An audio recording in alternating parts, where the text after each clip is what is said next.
এবং এই তদন্ত যথেষ্ট একটা কমপ্লিকেটেড তদন্ত, এটা নিশ্চয়ই দেখছেন ওনারা খুব খতিয়ে।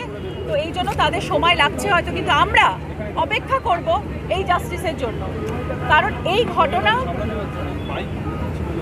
ঘটেই চলেছে। আজকে আমাদেরই নিজেদের ইনস্টিটিউশনে, আমাদের নিজেদের সেমিনার রুমে, আমাদের নিজের কাজের জায়গায়, আমাদের নিজের গর্বের জায়গায় সেখানে আঘাত এনেছে। এইটা একেবারেই কোনোভাবে মেনে নেওয়া যাবে না। এবং তার জন্য আমরা অপেক্ষা করব, আমরা নিশ্চয়ই অপেক্ষা করব, কারণ সব কিছুই সময় সাপেক্ষ।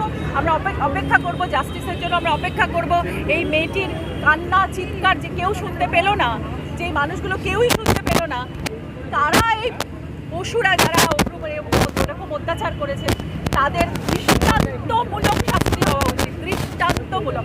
আজকে যদি দৃষ্টান্তমূলক শাস্তি না হয় তাহলে কিন্তু আমাদের সোসাইটি আরও